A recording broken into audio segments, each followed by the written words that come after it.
That's what made this trailer really work, is that like you see these heroes who have always been pretty confident look terrified, even more terrified than Thanos made them feel. You know, they don't withhold doom. Like he's in the third shot of this trailer. We knew there was going to be a re-release of Avengers Endgame. I believe this is the first time we've heard there will be new scenes. Never before seen footage and a couple other surprises. The footage for Supergirl looked really good. The presentation was rough. I'll say it was just kind of a weird energy. No news from Matt Reeves for the Batman, which is weird. Like they should have mentioned it. The biggest movie star of the last 40 years it's probably Tom Cruise. This is definitely riskier than most of the projects we see from him, and so I'm really excited for that. They do need to drop this trailer online in the next 7 to 8 days. It rivals when we saw Spider-Man show up in the Civil War trailer. Brandon Davis started to go, play it again. I said, another! Welcome back to New Rockstars. The trailer for Avengers Doomsday has been shown to some people in the world, hopefully soon to everyone in the world. I was there this week at CinemaCon in Las Vegas. I saw everything. We've been covering it here on the New Rockstars channel. Go watch those videos for more coverage. But in this video, I'm gonna give you a behind the scenes look as Zach probes me for questions for things that I didn't talk about in the coverage so far. We're gonna give you a behind the breakdown here this week on The Sneak Peek, the podcast that looks ahead to the future of fandom. Jessica Clemons is off this week. She is recovering. She had quite a week in Vegas as well, where she was also doing like late night breakdowns of The Boys, helping me with all my coverage, transcribing as much as she could on her end to help me with the Doomsday reaction. So Zach is stepping in. And Zach, I just wanna thank you for anchoring all of our live streams that you and Berg and Brian and Gina and Abby, for some of them, just really, you guys did an amazing job covering all the breaking news and trying to keep up with my bullshit tweeting. Yeah, well, it's fun to have so many exciting things in the future that people want to talk about and people are looking forward to, right? And feeding off of that enthusiasm is really great. Yeah. Yeah. I mean, this was New Rockstar's first CinemaCon. It's not like a long historic convention. I don't know how many years they've been doing it. I think it's like less than 15 years. It's not as old as Comic-Con, certainly. Not as old as like some of these film festivals that you hear about. And it's really just done for film exhibitors, people who work at movie theaters, owners and general managers of movie theaters, people who represent movie theater chains, people who work at companies like Fandango, who have these partnerships between the studios, and companies like AMC and Regal, international movie chains like Odeon and Cineplex in Canada, movie theater companies I don't even know about in other countries were all there. And then, a small group of press and content creators who talk about movie news were invited to go. And this is the first year we've gone. And from other people I talked to, it was maybe the biggest year for CinemaCon in terms of like the movies that were announced and showed footage for. And it's just kind of like 2026 is already shaping up to be the biggest year for the box office since 2019.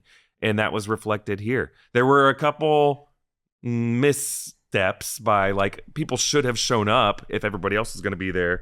But overall, it was a pretty well represented presentation by all the studios. I'm excited. I want to go through everything you saw. Maybe here's those hits and misses, but we probably have to start at the very end. Yeah. The very last thing anybody saw at CinemaCon was the Avengers Doomsday. I almost said Endgame. Yeah. But they did invoke Endgame also as part did. of this panel. The Avengers Doomsday trailer that was played 2 times. Yes. You've already kind of made a reaction video where you've kind of described what was seen. As of our recording right now, this has not been released to the public. But can you tell us a little bit more, like, the vibes in the room, things that hit you strongest while watching this trailer? Yeah. It's hard to even describe the energy that was in the room because I was there all week. This is the last thing that was shown. And suddenly, like, I mean, just getting in there for the Disney panel was like a mob. Like, whereas there was an orderly line through the Caesar's Palace slot machine floor leading up to the Dolby Coliseum, this no line. It's like you went to another country where they don't believe in orderly queues. It was just a pressing mob to get in there like a concert. It was wild. And And you could tell there was just going to be something different. And it wasn't for Toy Story 5. It wasn't for The Mandalorian and Grogu. It wasn't even for Whalefall, even though arguably maybe it should have been. It was for Doomsday. And then they were teasing it all throughout the panel. And you could just feel the energy building up. And then it just turned into Hall H, like at San Diego Comic-Con. A room full of like people who are most of the time thinking about what kind of popcorn kernels to buy were now turned into Marvel fanboys in this room, and Marvel delivered. I mean, they brought out a surprisingly thin Kevin Feige, someone we have not seen since July. I hope he's okay. He seemed healthy on stage. He's just looked thinner than usual. He brought out the Russo brothers. I mean, they have a playbook, right? Yeah.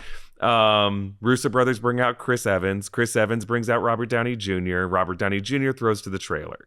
And they show the trailer. I talk about it in the video, but like, yeah, it's kind of uncanny to be watching it because you're like, we have seen so many AI slop versions of this, but to see the actual polished version of it, and it kind of makes all of our wishes and dreams come true with the amount of fan service in it. There's no withholding of fan service. Right away, we see, Professor X looking out of a window. We see the ruins of the X Mansion.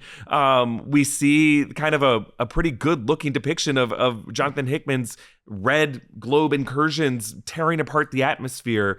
And see the human impact of it. That's what made this trailer really work, is that like you see these heroes who have always been pretty confident look terrified, even more terrified than Thanos made them feel in Infinity War and Endgame. To see Doctor Doom in the third shot of it. They don't withhold Doom. Like, he's in the third shot of this trailer. And by the way, there's some misinformation out there that we see his scarred face. No, people just weren't looking clearly at the shot. He's definitely wearing his metal mask. We don't see Robert Downey Jr.'s face at all in the trailer. We hear his voice, though. And I think that was smart that they edited this trailer this way. The first line we hear of it is his voice in the Latvian accent as Doctor Doom. So much so that most of the press who were writing their descriptions of it didn't even know, but I listened to it. I'm like, that's Robert Downey Jr. voice, because I've watched more Robert Downey Jr. movies than just Marvel movies. Like, I remember seeing him on Ally McBeal. I remember seeing him as Charlie Chaplin. I remember seeing him in Real Genius, right? Was that his 80s movie? Yeah. Weird Science. Weird Science. Yes. I'm thinking of Val Kilmer's Real Genius. I'm thinking of the Val Kilmer movie. Yeah. He had kind of a younger sounding voice here. And it was weird even to hear the context of he's kind of warning them of this unthinkable decision that they might be faced to make. Whereas he's not making any kind of like concessions as he's talking. He's beyond talking when he's fighting Thor in it with just this, he does this thing. And then the battle axe stops right here and the lightning spreads everywhere. I think the miscalculation maybe by the marketing of it is like, do you put something this fan servicey in front of just a limited audience, knowing we're all going to be gushing about it online, knowing that all the people online are going to be like angry? I think this anger right now is temporary. I think once this trailer comes out online, no one's going to be talking about like, oh, they released it to press first. Because like even our descriptions of it don't do service to what you will see. Right? Like I can describe it. There's little nuances in the VFX, in the audio. Like, I can't even describe the symphonic experience you're going to hear that well. But that's like 50% of the enjoyment of this trailer is just Silvestri cooking under all of it. It sounds unlike any of the scoring that he did for Infinity War and Endgame. Spending so much time in the X Mansion. Yes, the concept of Gambit fighting Shang-Chi is great. But like when you see the expressions on those actors' faces, there's a certain joy to it. It's probably the most liveliest moment. The look of confusion on Florence Pugh's face as she sees something like Mystique. Yes, Skrulls have existed in her universe, but like no Skrull has shapeshifted as beautifully as Rebecca Romijn did as Mystique. And it's like Mystique as we've always wanted to see her. Like she has this comic accurate looking thing. And of all the characters that she could shapeshift into, we've seen her shapeshift into pretty much so many characters. Brian Cox as Stryker, Hugh Jackman as Wolverine. But like Florence Pugh having the identity crisis she had where she faced a version of herself in Thunderbolts and that like shame memory. And now it's like Mystique throwing that shit in her face. It's really cool. It's really cool to see all these characters breathe the same oxygen in a room together. And I I know you guys are upset, and I do think Marvel has been doing some wonky stuff. And if they don't release this trailer in the next week, I will join you in the cynicism that Marvel isn't doing this right. They do need to drop this trailer online in the next 7 to 8 days. Yeah, what's your best guess for when we see this trailer publicly released? Well, this video is coming out Sunday. You're watching this on Sunday, maybe earlier if you're a member or something. But we don't know. But I hope Tuesday or Wednesday of the coming week. I really do think if you push it to May, if you just say, oh, go watch The Devil Wears Prada. No, you got to put this online. I really do think they will. They cut this to be a 2-minute trailer. This isn't like other sizzle reels that other things had, or like the first 5 minutes of the movie or something like that, or like a 4-minute sizzle reel that we saw for movies like Highlander and the How to Rob a Bank. Those were kind of like mega trailers. This is a tight 2-minute trailer that is cut for YouTube and cut to play in front of movie theaters. So I hope it's Tuesday or Wednesday of this week. I think if you wait a week after that, people are going to start getting pissed. Yes. Okay. I mean, I am almost as excited for the trailer as I am for the theatrical release at this point. Weird? Yeah. It cooks. It delivers the goods. And there was like kind of a sense of gusto and confidence that the way Marvel presented it. And then once they showed it, it was like, okay.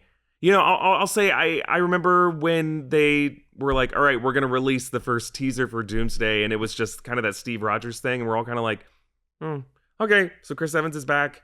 Cool. He's a daddy now. Okay. I'm seeing some clues in here. I'm interested. But it didn't like pack the punch. No, they were intrigue builders, not necessarily hype builders. Yeah, this was right? a hype builder. Yes, this was a hype builder. This was designed. I think it rivals when we saw Spider-Man show up in the Civil War trailer. Now the difference is that dropped online. So everyone got to partake in it at the same time.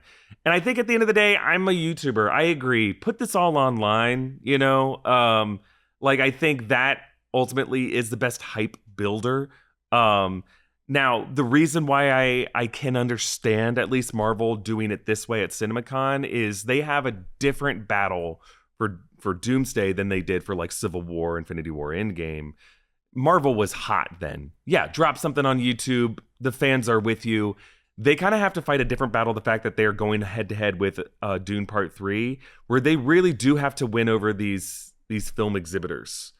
They have to get people who run Cinemark, Regal, AMC on board. I don't think it was about content creators and press. They know we're going to be covering it, however, or even fans. Yeah. I think they trust that they'll be able to tell a different conversation to the fans in a different way. But I do think they feel like they have a battleground right now at these cinemas around the country and around the world, and they had to stake a claim in it at CinemaCon. And then they understand they have a different battle to fight with fans. I do think it was a mistake to do the 4 teasers the way they did in Avatar, Fire and Ash screenings. I think those should have just been online drops. The mistake was then. They should have put those on YouTube the Monday or the Tuesday before they came out, and the Thursday and Friday night screenings of those Avatar weeks. But I don't know. Maybe I'd feel differently if I wasn't at CinemaCon. I understand. I have a bias. I was in the room. But I do think that like it's hard for people who are online, just fans online who are going to see it anyway, to understand it. But like maybe it's just being there every week at CinemaCon and seeing how all the studios are really treating those cinemas as like a particular battleground, and they really do need the people who are going to be projecting these movies to be on their side. And I do think that like specifically they want a relationship with the projectionists, with the general managers of these theaters, because they understand that the secrecy is going to be really important after Thanksgiving when these things start getting shipped out, and they really don't want leaks to happen then. So like building that trust with them this week in CinemaCon, I think Marvel and Disney considers to be an important priority. Yes. Today's episode of Sneak Peek is sponsored in part by HelloFresh. After a long day at work, everybody wants a delicious home-cooked meal, and nobody wants to deal with navigating a crowded grocery store on the way home. HelloFresh is a meal kit delivery service that takes care of all the shopping and prep so you can focus on the best part of a home-cooked meal, eating it. Every HelloFresh meal uses high-quality ingredients, including seasonal fresh produce and proteins that travel from the farm to your doorstep. Make it easy to make every night a culinary adventure with over 80 global recipes available every month, including Vietnamese, Moroccan, Caribbean, and more. You can try unique ingredients like lemongrass, gochujang, and curry pastes that are pre-portioned for you. It's easier, cheaper, and just plain better than takeout.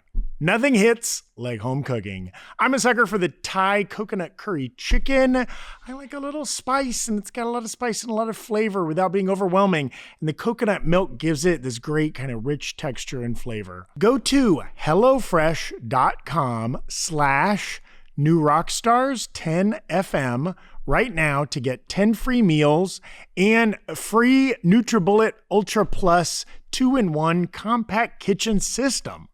That's a $189.99 value on your third box. Free meals applied as a discount on the first box. New subscribers only. Varies by plan. Disclaimer, must order the third box by May 31st, 2026. And then, what's your take on Infinity Vision? Okay. Big eye roll from me on Infinity Vision. When I heard that, I was like, oh, cool. I was learning about it. I think that came out online. So I was looking at the same tweets you guys were to try to figure out what that was. I retweeted someone else who I think got a press release early or something like that. But then they announced it like 5 minutes later on the show, on the stage.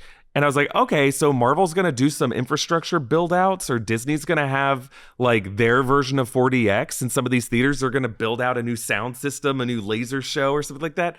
No, it as you all probably know by now, Infinity Vision is just like almost a search engine. It's a classification that's just designed to compete with IMAX.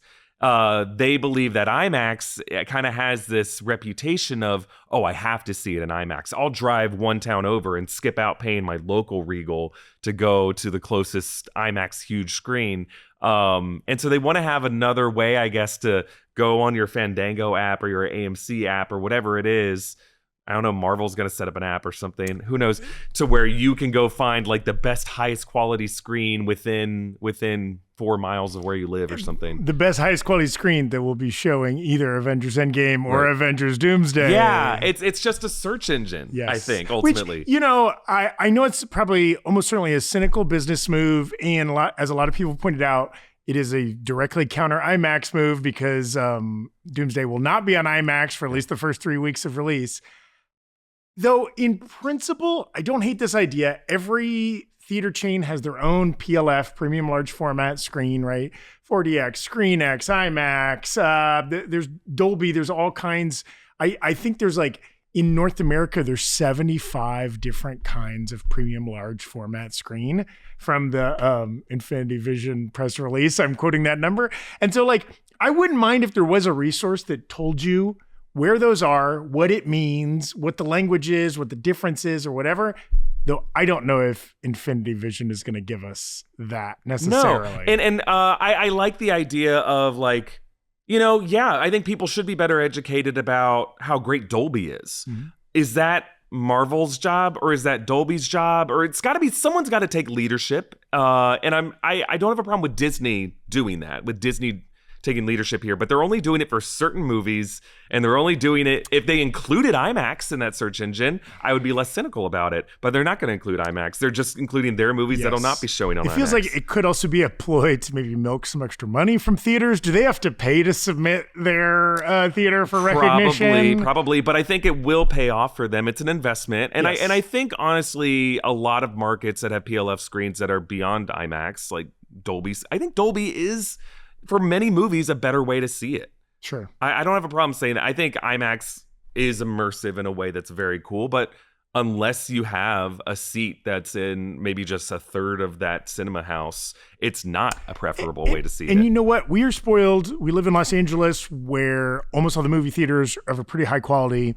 So many people around this country, like, the theaters near them there might be a bum projector, some bad sound, some broken speakers, right? It might be nice, especially maybe if you haven't been to the movies in quite a while. You're not too familiar with the standards at any individual Cineplex or whatever, right? If you have a resource, okay, I'm going to leave the house. I'm going to get a babysitter. I'm going to pay to park. I'm going to do all this stuff. I want to know this theater is going to be the ultimate experience, right? And then if there's some certification that can help ensure that, I guess that's good. Yeah. Right? I wish that there could be something like the best version of this was Ryan Coogler making that marketing video to kind of explain his movie and the different formats it's in. And he didn't discriminate against IMAX versus Dolby. He celebrated all of them. And he kind of highlighted certain benefits of seeing it this way or that way, or just at, whatever screen. I think that's the way to do it. I don't like saying like, well, there's things better than IMAX. It's why not just let IMAX be part of the party? True. And it's because their movie won't be in IMAX. So it's kind of like a direct fuck you to IMAX. And I don't like that. I don't like that because IMAX is an important partner. We're all in this together. And otherwise throughout the week, there was an all we're all in this together mindset shared among the studios. Like no one was being that competitive. That was the one kind of mudslingy moment of the whole week, and I didn't like it. Well, the kind of one other, for my money, the interesting piece of news to come out of the Marvel panel in particular, we knew there was going to be a re-release of Avengers Endgame. Yeah. I believe this is the first time we've heard there will be new scenes added into Endgame. Said, new, never before seen footage and a couple other surprises was the exact quote. So I think what that means is we'll see another behind the scenes retrospective thing for Endgame that either plays in front of it or plays during the credits or after it. And then there will be like an additional teaser or scene for Doomsday. Now you have thoroughly over the years broken down all of the, unfinished scenes that were released in like on the 4K or the Blu-ray, the potato quality Hulk scene and some other stuff from Endgame. Do you think they're going to go back and like finish the VFX on something like that? Oh, I don't think so. I think that would, maybe. I mean, that'd be a very interesting thing, but it would cost a lot of money to do that. And they'd have to pay those actors probably something. And Disney doesn't like paying people. Wow. So, but I mean, especially 1,000 people got laid off this week. Something that did not come up, surprisingly. Which I understand. If you're a company you're restructuring, you're not going to go out in CinemaCon and do it. All I will say is the victory lap they played with how successful their movies have been over the past couple of years was just a little tone deaf. And I'm saying that despite the fact that Disney, you had probably the most successful showcase of anybody. You won the week, not just with Avengers Doomsday announcements, but like everything that they showed. I mean, they made The Mandalorian and Grogu. They had their best sales pitch for The Mandalorian and Grogu yet. Devil Wears Prada had a really great presentation. The Searchlight, the 20th century stuff. I mean, all look good. If Brand New Day or Doomsday don't end up being the top grossing film of the year, Moana live action or Toy Story 5 will be it, probably. I think Toy Story 5 might actually even beat Avengers Doomsday. Sure. I think Toy Story 5 is just going to win the summer. That and Minions and Monsters are going to be two huge hits. But yeah, I think Toy Story 5 has a good chance of beating Spider-Man Brand New Day. I mean, Avengers Doomsday, before this trailer, I was like, okay, it'll clear 1.2. After this trailer, I'm like, all right, this might clear 2. Okay. Because they got the heat. I mean, I'm telling you, man, they got the heat. I believe you. Okay, so working backwards, obviously, the Disney panel was the last panel of the week, Thursday evening. Earlier that day, you had a Paramount panel. Yeah. We got different news on different franchises. They're working on Top Gun 3. Yes. There's Mutant Mayhem 2 is in the works. That's when we got the new Street Fighter trailer that looks like a ton of fun. Other big takeaways. Also, the previous night before was MGM Amazon. Any thoughts from either of those panels or things that popped off to you or things that felt dud-ish? Yeah. So the Paramount panel on Thursday morning was interesting because it's got this splashy John Chu directed intro with a ton of stars in it. They got Chalamet, they got Will Smith, they got freaking everybody in it. It was shot on the Paramount lot, and then David Ellison comes out. It ends with Tom Cruise sitting barefoot. He had to be barefoot for whatever reason. He didn't want to wear shoes or Crocs on that day, and sits on the Paramount water tower. I don't think he was actually sitting on it. It was on a blue screen stage, but oh, really? I don't know. I think people would have seen it. Well, I thought I saw reports of like a weird filming. Okay, then maybe LA. he did. Maybe he did. But come on, if anybody's gonna climb up on that water tower, it's our man Tom. The city of LA the background was clearer than LA has ever looked. So even that must have been spruced up with AI or something. Probably. But I hate to say it, but David Ellison did the assignment. He did a good job. Yeah. He played the room really well. I don't like the guy, and I don't like his family or his family's money, but he did the assignment. He won over the film exhibitors. He said, long live the movies. It was the closest we got the week to movies. I'm surprised we didn't get a chant for that. But he committed to a 45-day theatrical window, a 90-day SVOD, which is just kind of like the minimum that everybody. I'm surprised Warner Brothers and Sony didn't agree to it either. But in terms of the stuff that we saw, Scary Movie 6 and Street Fighter in the Paramount panel got the biggest reactions. Those movies are going to do really well this year. Or it's just called Scary Movie. But man, I mean, not all the attempts at humor, not all the presentations of comedies worked well, but like Scary Movie 6, whew, huge laughs. Jackass, what's it called? Best and Last? Yes. It's opening head-to-head against Supergirl. And we can get to it later, but I think it's going to have a surprising showing against Supergirl. Those movies, the last one in that franchise in 2022, did great. They do really well. There is an audience of millennial men who are waiting for this movie. It was surprisingly emotional. Johnny Knoxville was like surprisingly emotional. I think he's admitting, he's like, I'm older. Steve-O's older. We can't do all this stuff anymore. I'm excited to see it. Street Fighter. The marketing has just been excellent on Street Fighter. It's been everything that we've been wanting Mortal Kombat 2 to be. It's embracing the 1993 16-bit stuff. I'm trying to see. There was a few other Warner Brother or Paramount stuff that I'm missing. Oh, the announcement of Top Gun Maverick 3 is great. I wish Tom Cruise could have stepped out there to do it, but I think he was just there for the Warner Brothers stuff. And then the fact that we're going to get a Call of Duty movie in June 2028, I think is really exciting. So those were the standouts for Paramount. There was a lot of like horror movies that are just, some stood out to me, some just didn't. For MGM was like the surprise. No one was expecting anything from MGM, and that was like a late night Wednesday night one. We're like, why is it so late? It had the biggest lineup of stars. Disney had a big lineup of stars, but like young, hot stars. You had Michael B. Jordan there for Paramount. For MGM.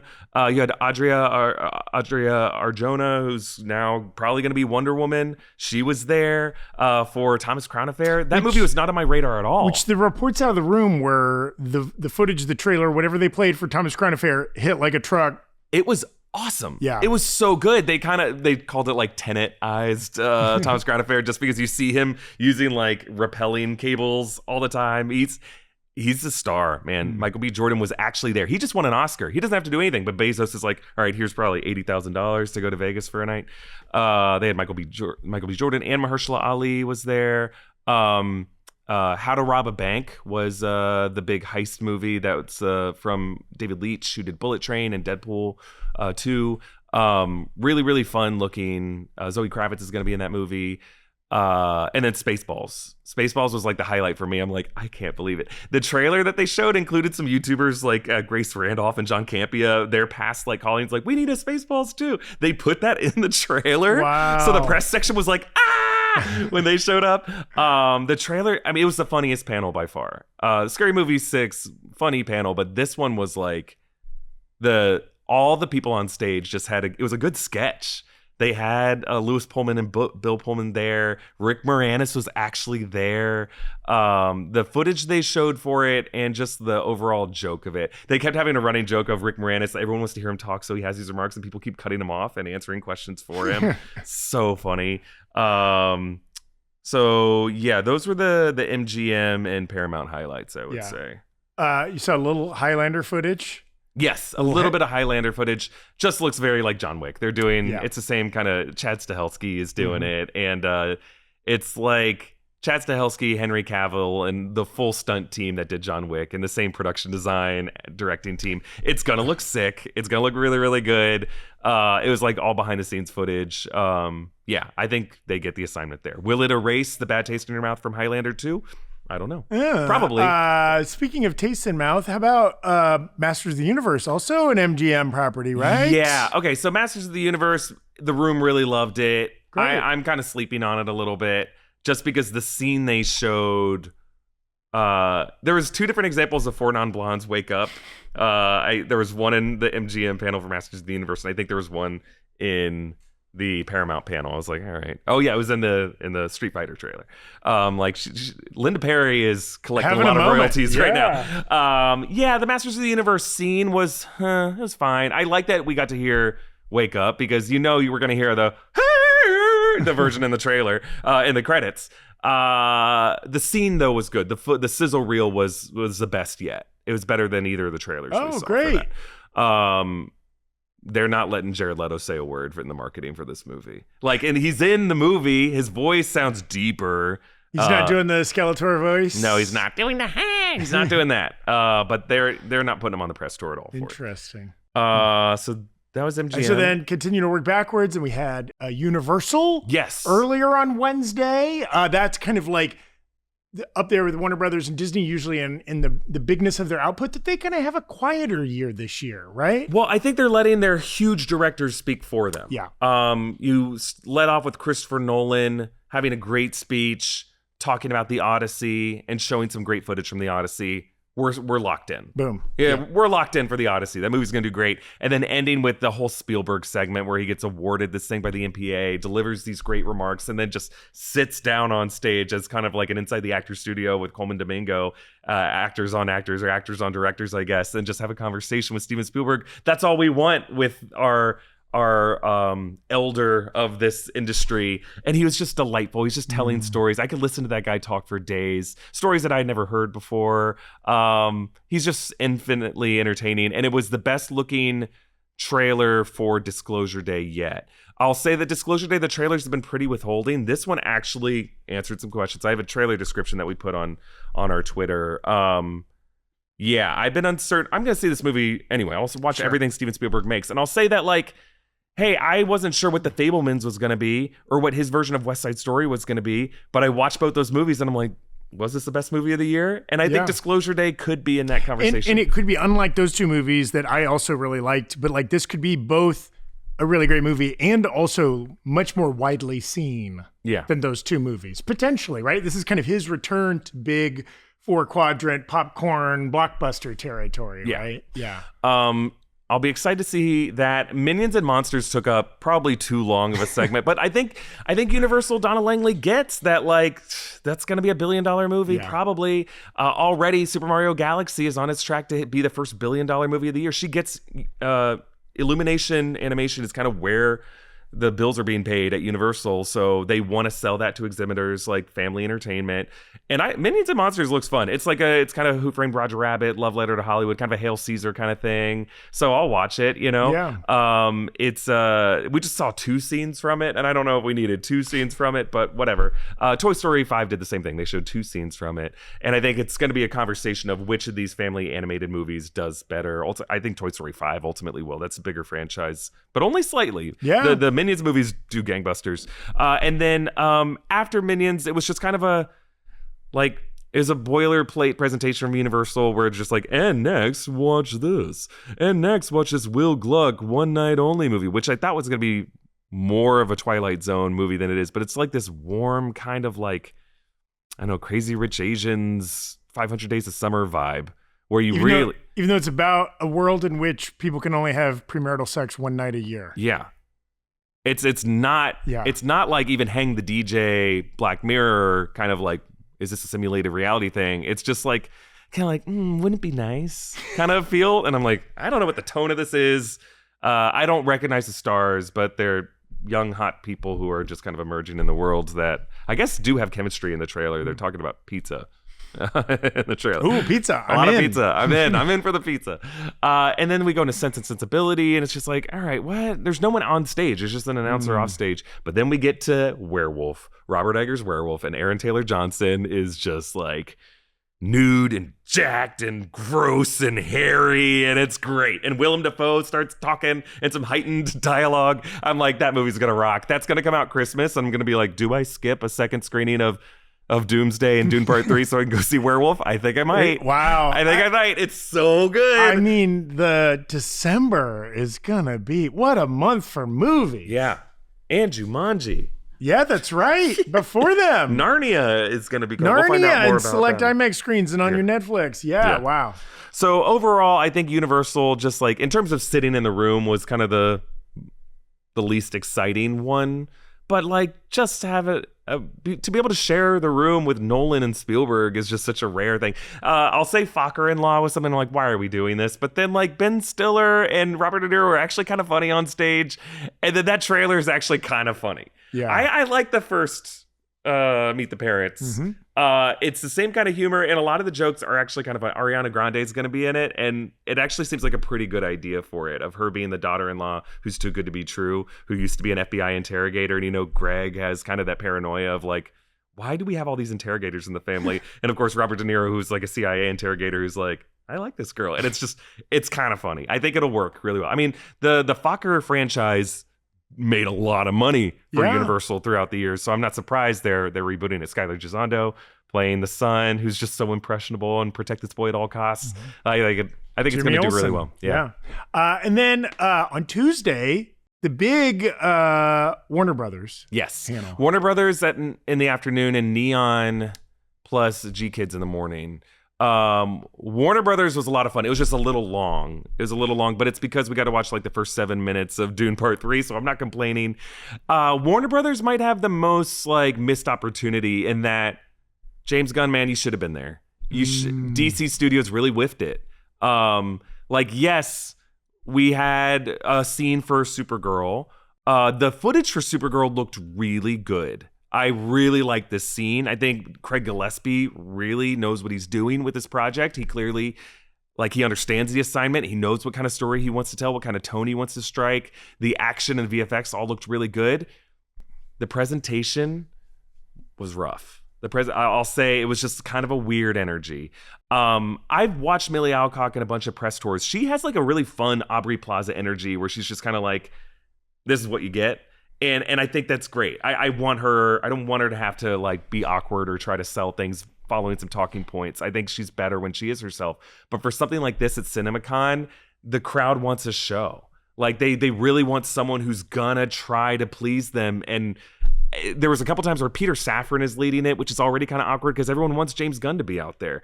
Nothing against Peter Safran. He's a perfectly good communicator, but like, it's this awkward thing where he's asking Jason Momoa and Millie Alcock, like they asked the question, what was can you share like a fun memory from set? And they both answered like, every day was fun. It's kind of like, it's like when Trump was asked in the primaries, like, what's your favorite Bible verse? And he goes, all of them. I like all of it. It's a personal question. I want to answer it. And like, well, do you prefer the New Testament or the Old Testament? I like them equal. It's like that guy's never opened a Bible in his life. And that's kind of like, the two of them have never really thought about like fun anecdotes from set. Like, they weren't primed on the one question they're going to get. Why even have them out there if they're not going to have like specific things to sell? Well, wasn't it last year ahead of Superman, Corn Sweat and Brosnahan were out there with James Gunn, and that was kind of famously awkward too. Was it? Wasn't it? I thought. I mean, obviously, I wasn't there for either of them, but that was at least some of the word in the press afterwards. But so I think that was just like. Kind of a misstep, but the footage looked really good. And I know James Gunn is busy setting up for Man of Tomorrow, but like this, if literally every other major studio player was there that week, like anybody who has something coming out this year, every studio head, I guess you could say Pete Docter wasn't there for Pixar. The Pixar directors weren't there, but like James Gunn is so kind of synonymous with the brand of DC Studios. If Kevin Feige was there, James Gunn, you should have been there too, man. Or like just let Craig Gillespie do something. It was just kind of a little awkward. And DC has a riskier 2026. I mean, like it's the most kind of guaranteed bankable Marvel year in a long time. And Spider-Man and Avengers, the two cornerstones in that franchise, but like Supergirl and Clayface are not household names. Not really for theatrical releases. Certainly Clayface has never been in a movie before. Right? There's more you got to sell, and there were titles with like even higher stakes than that where people don't know what this thing at all that did a better job throughout the week selling it. Clayface, we did get to see the trailer for Clayface, and it looked really good, but it was just Peter Safran kind of thrown into a video, and it looked like kind of the substance and as like a body horror story. Now, does it appear to be set in modern times? Or is it hard to tell? It's hard to tell. It looked modern. Okay. I will say the clothes that he was wearing, the red carpet that he walked seemed to be modern times as opposed to like 40s, 50s, 60s or anything. Yeah, looks good. I just wish that they took this opportunity. I mean, maybe at Comic-Con. I think or maybe their audience is like CCXP. Maybe James Gunn feels more comfortable going to like Mexico or to Rio to talk to the Amaleche folks. Yeah. And maybe that's okay because DC is an international brand. I just wish that like there was more than James Gunn was there in a video package with Corn, Sweat, and Holt to talk about Man of Tomorrow. They're like, we're going to start shooting it next week and we'll be there in 2027. No news from Matt Reeves for the Batman, which is weird. Like they should have mentioned it. Well, and that's also a property. I mean, they can roll out Johansson and Sebastian Stan if they wanted to, in addition to Pattinson. But maybe, I guess, is that still in production? The Batman 2? They haven't started yet. Oh, they haven't even started production. Yeah. Okay. But yeah, Dune Part 3, I can't say enough good things about it. Villeneuve was there. Chalamet and Zendaya were there. And it's crazy because like Jason Momoa came back for Dune 3 and had a lot to say for Dune 3, but just 45 minutes earlier had nothing to say for Supergirl. He did come in on a Space Hog. He made a great entrance. It's just once he got out there. And then Dune Part 3, just seeing the first 7 minutes, that movie's gonna rock. It's gonna be so good. Really the other highlight from Warner Brothers was Digger. Tom Cruise was there with Alejandro Gonzalez Iñárritu, and the two of them like just had the goods. Like the compliments they were giving each other, you really did feel like we have two goats together now, finally joining forces. It was like when Scorsese first started working with DiCaprio and we're like, oh, here we go, let's go. And the trailer, it was an extended trailer. I didn't know what to make of this movie. It looks great. It looks so good. Tom Cruise is wearing like prosthetics and he's like bald and chubby and different stuff. And can you see that in the trailer? Yes. You see a lot of him in the trailer. Imagine like Lex Grossman wearing cowboy boots. Wow. And kind of just like chewing the scenery. A little bit of the kind of frenetic energy that Michael Keaton brings into Birdman. Like someone who's trying to take the whole world on his shoulders and fix everything. John Goodman plays the U.S. president who's just like, you're gonna fix this. It's very Dr. Strangelove. Like, what if the people running the world were just like the biggest idiots? Don't Look Up kind of does that as well. Where his insistence on drilling on the ice sheet in Greenland just causes a huge iceberg to break off. And then now, like 3/4 of the world's population is going to die and drown. And they're like, you have to fix this. And it ends up, at some point you see Tom Cruise like in a fighter jet with like a nuclear warhead like in it. Like, it's just insane. Wow. The movie's going to be weird. Do you ever see Death of Stalin? Sure. Okay, it's very Death of Stalin. And that's Iannucci, right? Who also did Veep, right? Did that? Yes. There's a lot of that, and at some point, like you see Tom Cruise in a very muted, like looks like a Politburo or a Parliament or something like that. Like, what reality is this world in? It's weird. It's gonna be very freaky and weird, and I think it's gonna do really well. I think in terms of like Warner Brothers is looking for their one battle after another for 2026, and I think this is the movie they're gonna put. And it's fun. The biggest movie star of the last 40 years it's probably Tom Cruise, and it's been a long time since he did a non-franchise kind of riskier movie. Yeah, what was it? Oblivion, maybe? Or yeah, and even that is like, sci-fi down the middle, whatever. Like, so maybe since Tropic Thunder, or or he like did Night and Day, and he did was it called Air America or American Made or something like that? Yes, but this is definitely riskier than most of the projects we see from him, and so I'm really excited for that. It's gonna be like either Lex Grossman or like Magnolia. Tom Cruise. Like I miss 90s Tom Cruise when he was still trying to win Oscars, Yeah. So it's gonna be weird.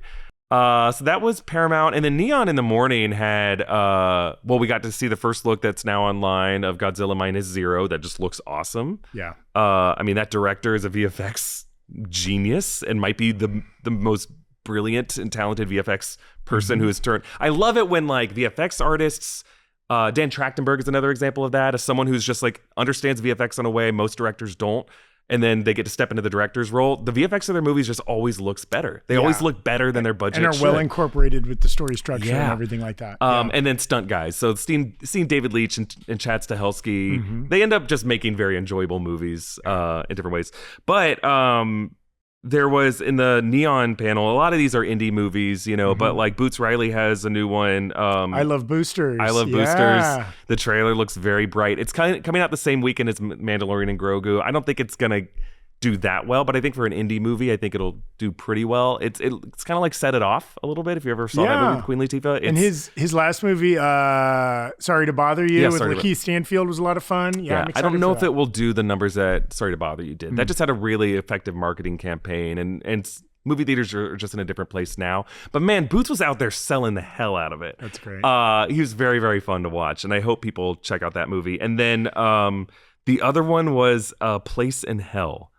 So Place in Hell was not on my radar. This trailer on its own was like, holy shit. It's Michelle Williams, and I can't remember the co-star, but someone else that you know really well. And it's kind of like an older or middle-aged woman who's a defense attorney, a successful defense attorney, kind of sold her soul, and then she gets pregnant. And then it's Daisy Edgar Jones from Twisters, right? Is the Daisy other Edgar woman? Jones. Yeah. She kind of comes in as the young upstart, and then kind of challenging her for her place, and then it just becomes like a Death Becomes Her, kind of they're destroying each other's lives, like a little bit like Send Help, where it's like gets kind of elevated to kind of horror tension, something like that. Yeah. Fun. So I was just shocked, like the marketing for it, a very effective presentation. I'd like to watch that as well. And Michelle Williams, I think, is an actress she doesn't do bad movies, right?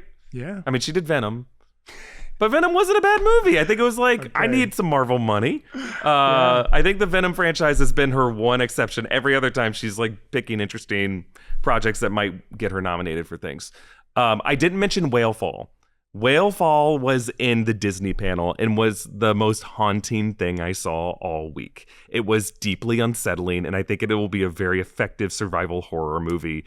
It's a scuba diver. The sequence they showed was a 5-minute sequence of like a whale and a squid trying to kill and devour this scuba diver, and it's almost done. It's not in a one-er, but like it is the most immersive, most uncomfortable, suffocating feeling I've had in a movie theater in a long time. And I'm like, there were people, like Jessica was screaming, like, get it off the screen. Oh my God. It's like that scene in Nope when Jean Jacket devours. It's that uncomfortable. And I can't believe I'm like, they're making this into a movie? Which, I mean, that movie stars, I believe the scuba diver is Austin Abrams. Yes. Who's going to have one hell of a year because he's going to be in another movie we're about to talk about. Yeah. Kind of like this could be like quite a year for him doing kind of extreme, wild movies. Yeah. Okay. And so that was both of those. And then Monday kind of kicked off CinemaCon in a really strong way with the Sony panel. Yeah, the Sony panel was really effective as kind of the opening night. Leading off with Spider-Man Brand New Day footage and stuff. Like we broke that down. It feels like years ago when I broke down that trailer. That's how much I saw. But kind of opening and closing, we got a Beyond the Spider-Verse scene and trailer that might even have been more exciting than the Brand New Day, because the Brand New Day thing was just kind of an emotional, sad scene. And the action we saw, and this is a real, was stuff that we already saw in the trailer. So I think that was exciting. The Sony panel also centered around Jumanji. Resident Evil, Zach Cregger's going to have a busy couple years, but Resident Evil is coming out later this year. It's Austin Abrams, who we saw in Weapons. He played the young junkie in that. And then he was in he was in Homeland, right? No, he's in The Walking Dead. He plays the guy who's already in Alexandria. He's the kid. And then he also was in that other movie with Clooney and Pitt, it's the Apple movie that didn't go. Yep. That Tom Holland was originally going to be in. Austin Abrams is awesome. We're going to see him in a lot of things coming up. But he plays this motorist, this driver who gets stranded and he wanders into this abandoned house on a farm, and then the phone seems disconnected, but then he tries calling his girlfriend in it, trying to apologize for things that he did. But then he goes into the barn and he finds that there has been the Resident Evil universe zombie outbreak, I guess, in the meantime. I don't really know what the full story is, but just the vibes that Zach Cregger struck with this trailer, it all just looks really creepy, and it's going to be great. It's going to be like the Weapons of this year. But does it feel kind of like Resident Evil, Jill Valentine? In some ways, yes. In some ways, no. The gameplay of it is clear in the screen of just the resource gathering and resource management. There's a lot of shots of him rummaging through drawers, the stuff that season 1 of The Walking Dead did really well. or not Walking Dead. Well, Walking Dead, yes, but I was going to say The Last of Us. Yeah. That I think everybody in that Sony panel was excited by that. And then the Social Reckoning trailer was the other big standout moment. It's the sequel to The Social Network. Aaron Sorkin was there. He wrote and directed this. He's a better writer than he is director. I kind of like Trial of Chicago 7, so we'll see what he does with this. But just like it all looks really good. The cast, you got Jeremy Strong doing an older era Mark Zuckerberg, Jeremy Allen White playing the Washington Post or Wall Street Journal journalist who kind of talked to this whistleblower from the company. Mikey Madison playing that Facebook executive, that employee that was the whistleblower for their algorithm after the 2016 election. No shots of January 6th.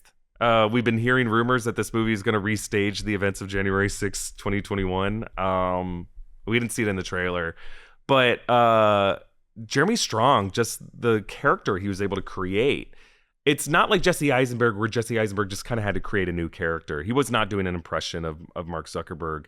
But Jeremy Allen White is kind of doing an impersonation of Mark Zuckerberg. But in that, found a very effective character that I think is going to be in the conversation for Best Actor. Interesting. Okay.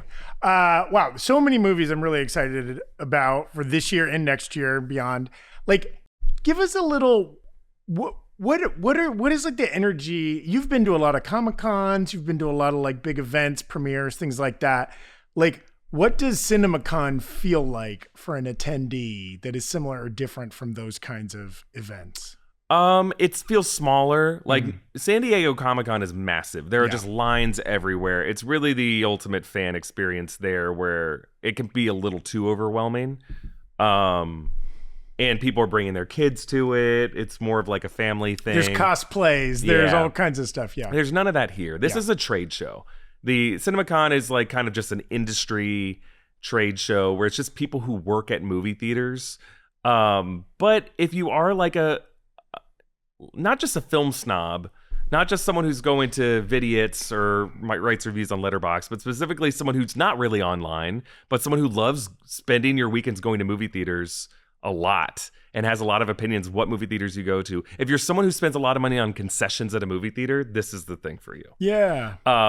Because like you grew up going to your local cinema that weekend and you're still trying to keep that alive for you, for your loved one, for your kid. This is what CinemaCon is really for. And press is really there just because like they do make major studio announcements. And it's when David Ellison comes out and starts talking, it is newsworthy to everybody who makes a living talking about this. We do need to be in the room to hear what he says, to read the nuances of how he's connecting with people who work in this industry. When Kevin Feige is in the room, when Donna Langley, when Pam and Mike are in the room making promises, these are important things. These are billion-dollar words that these these human beings are saying. So that's kind of the vibe for the press. Like, press is there. Like, we're on our laptops. We're writing. We're rushing back to record podcasts and videos about it. Yeah. Yeah, this was like more work. Certainly more work than play for me. Comic-Con was like a lot of work because I was doing junket interviews. There was way more interviews happening at Comic-Con. Here, there weren't a whole lot of, like, people were there on the stage and then they would get out of town. They're like people from Fandango and Entertainment Weekly were certainly interviewing people. And our colleagues Straw Hat Goofy and Brandon Davis were getting some interviews as well. But there just weren't as many junkets happening as there are for Comic-Con. But this was like certainly a lot of footage shown because they're trying to sell their product. This is like a trailer just for people who are going to be putting these previews up in front of their screenings. So it kind of has like an inside baseball feel to it.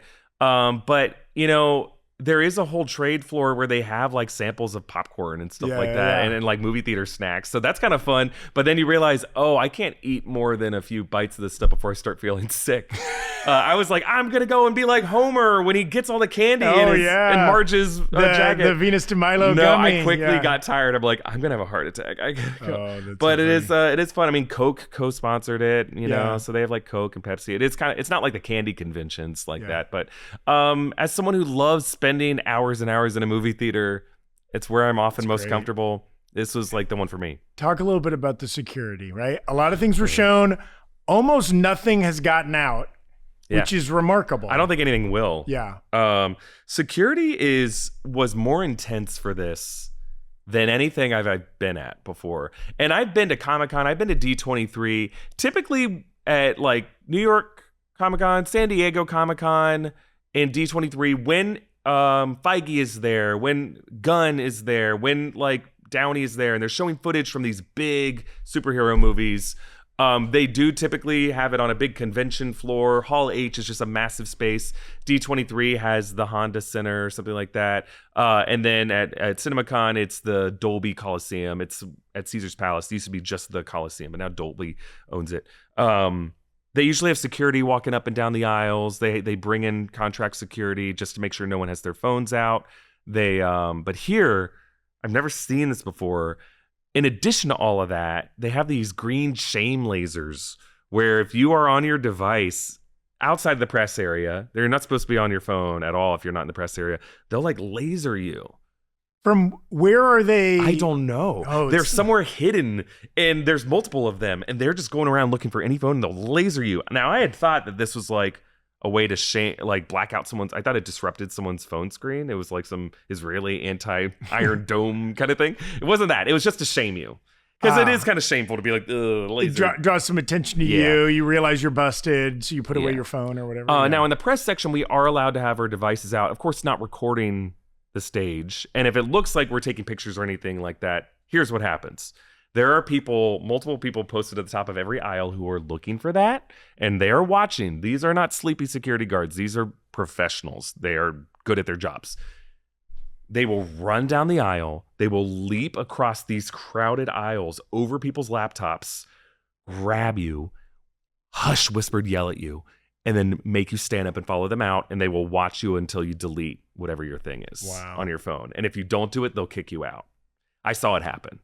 During the Doomsday recording, I should say, the showing of the Doomsday trailer, this is the only thing that they showed twice. That's how like fanboyish the audience was.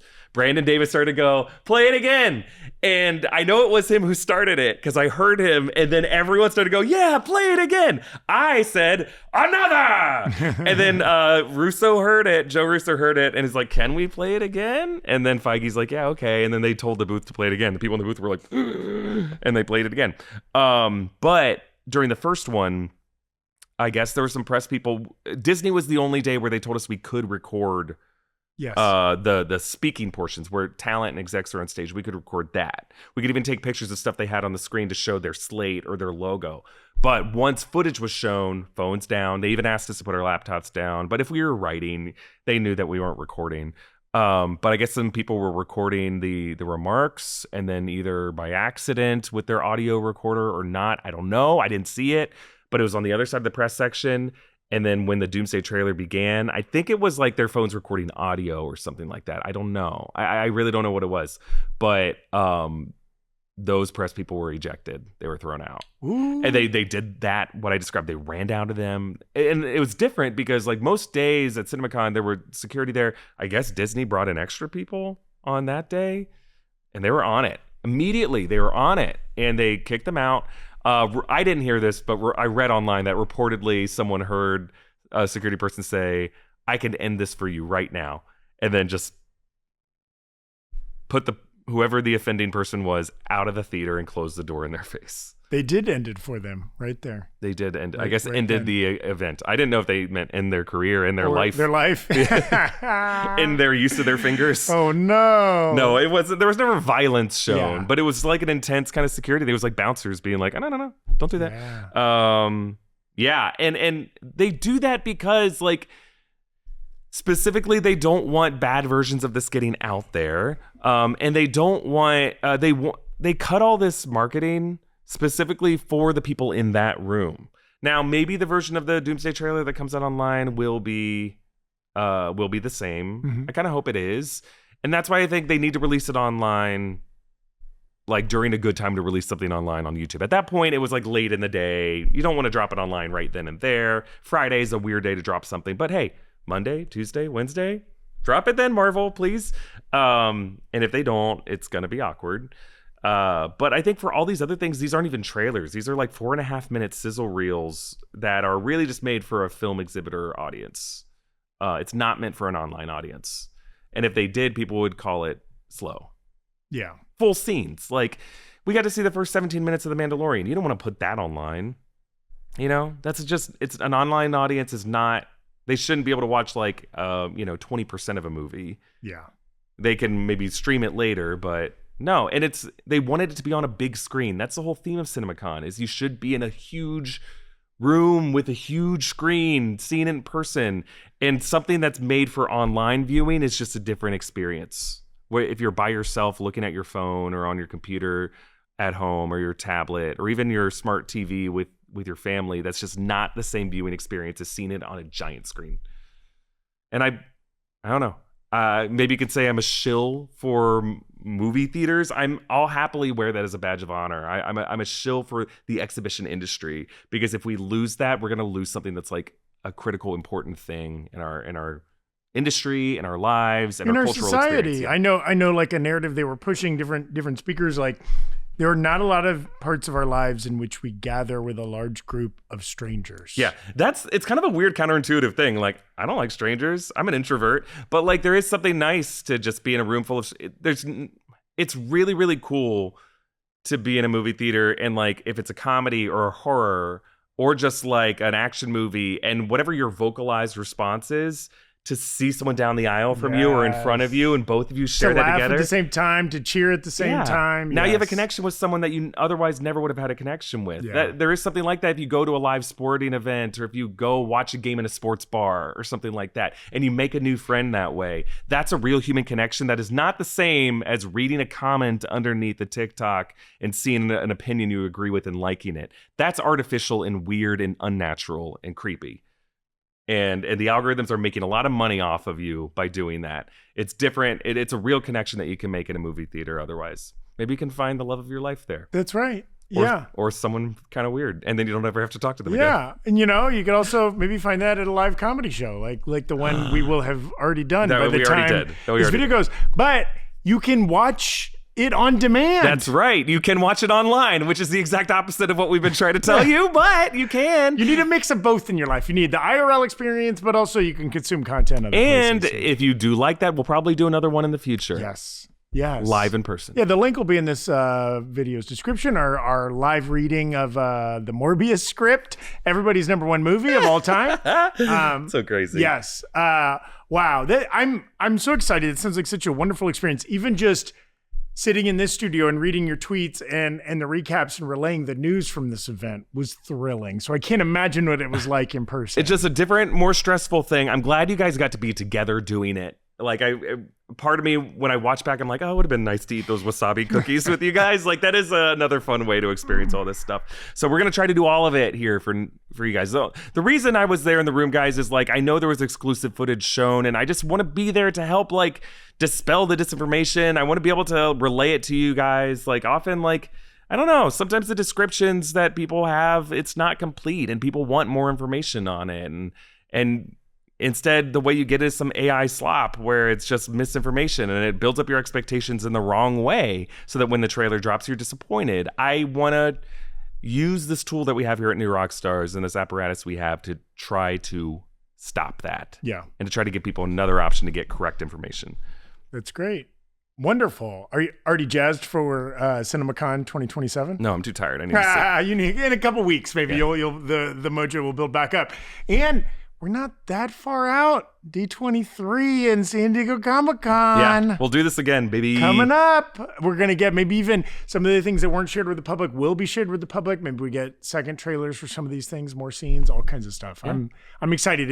It's such a good movie year that there's a lot of fun stuff to talk about. It's going to be a great year to go see a movie. And hopefully these film exhibitors will offer more discounts and make it a little bit more affordable. And you don't have to be suckered in by things like Infinity Vision. know yourself what the screens are in your local area and have your own special place to watch movies. I have finite vision is my thing. It's a very limited amount of vision I'm able to muster. And well, this is wonderful. Should we do what we're watching? Or I think that's all I watched this week. All I've watched this week is coverage from CinemaCon, so we could skip that. We'll leave it there this week, but thank you all for watching, for joining us, and thank you again to Zach and to Brian and to everybody here at New Rockstars for all the great coverage this week. And we have some great videos coming up in the next week. New Rockstars has a lot of great cool gift options that you can find at nerdriot.shop. Specifically, we have like Spider-Man Who's Who design, some great Daredevil designs. If you really love this season of The Pit that Gina just wrapped, we have a really cool Pit-specific design. All of that stuff goes directly to supporting us. And I don't think there's anything else to plug. We can just leave it there. Thanks for watching. Subscribe to all the channels in the New Rockstars network. And if you want early versions of this show ad-free, you can subscribe to us on the NR Underground, nrunderground.supercast.com. Thanks for watching. We'll see you next week. Bye, everybody. Bye.